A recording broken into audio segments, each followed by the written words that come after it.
A lease option. Uh, a lease option, what it is an agreement between two parties where the party who owns the property extends to the second party the right to purchase the property at a future date at a predetermined price. In other words, uh, if you were going to lease a property off me and you wanted an option to purchase on that, we would determine what the total amount would be due me at the end of the lease. In other words, say the property's worth 60,000, and I would give you an option to purchase at 62,000 within a 2 year period. Basically, normally on an option to purchase, the person signing the option that wants the property normally is the person moving into the property, but not always the case. Let's talk about this a little bit more. Uh, I once did a deal with a guy on a property uh, on a lease option. Basically, I wanted a land contract. I wanted him to be able to carry seller financing, but he would not. He wanted me to pay a flat monthly fee, basically such as rent, and he would pay the taxes and the insurance. So he wanted me to lease the property, and he would sell it to me for 22,000. But the lease for the 12 months lease prior to purchasing it would be $250 a month because it did need some repairs. Okay, so basically I got for $250, which was the lease, I got the option to re-rent that property to another tenant. And it was a 3 bedroom, 1 bath. The total purchase price would be 22,000, which on an option to purchase as the optioner, in other words, the person signing the option, not the owner of the property, but the other person, normally put down a substantial fee for the right to purchase that property at, say, whatever. In my case, it was 22,000. The owner wasn't greedy, so my option money was $250 the first month. Okay, more than likely, a lot of times you can get up to $3,000 to $4,000 for the right to purchase a property at a predetermined price, depending on the time of the year and what the purchaser's qualifications are if they've got that kind of cash. All right, on an option to purchase, you don't have to, there's no penalty as a buyer if you don't purchase the property. The only thing is, whatever you put down as the option money would be lost because you didn't follow through with the option, because that money was like a deposit saying that you're going to buy the property. Okay, so if you can negotiate your option money low enough, you can do, like I said, you can do several hundred of these.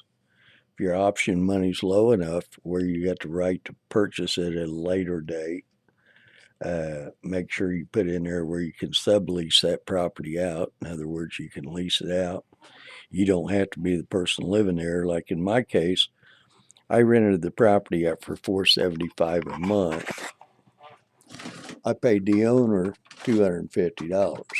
Okay, so my net income on that per month was $225 as long as I kept a tenant in there, which was a good way to make some money. And I could still, if I found a buyer for higher than the 22,000 that I had an option at, I could have made some back end money too, or I could turn around and option it to the person moving in for a higher price. And if I could get them financed, then I would make some back end money plus my monthly income versus my payment to the owner versus the renter's payment to me. I don't know whether you got your head wrapped around this yet or not, but it's called an option agreement. It's normally known as a lease option. In other words, they have the right to lease the property till they purchase it. Sometimes the lease option may be a 2-year to 4-year agreement. It's however you want to design it. In the particular case I did it was on a 1-year lease option. Then that expired. Then we renewed it for another year. And then in the second year, I had sold the property. But that's the way it worked. On my case, it is kind of safe because the most you can lose on that would be your option deposit. In other words,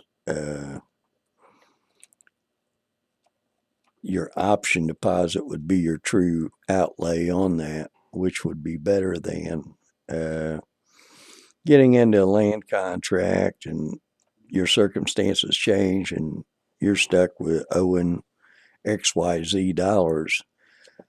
Option to purchase agreement's a little safer for you. If you decide to pull out of the investment, you can get out of it. And the only thing you're losing is your down payment. Where on a land contract, you would not only lose your down payment, but your good credit as well. Because once you sign the land contract, you're responsible to pay till it's paid off. On an option to purchase agreement, you're responsible to pay the lease for the length of the option to purchase agreement on what your predetermined lease value is, but you are not held accountable to purchase the property if you choose a later time not to. The only thing you would lose would be your option money, which, normally is less than $5,000, which it's still better than getting locked into a bad deal. The only thing, if you try this option agreement, you want to make sure your spread between what you can get from the tenant is higher than what the spread is you're paying the landlord, and make sure that you've got yourself protected. Like if the furnace goes out, you want to have a clause in your option agreement where anything over $250 is the landlord's expense. Anything under $250 is the tenant's expense.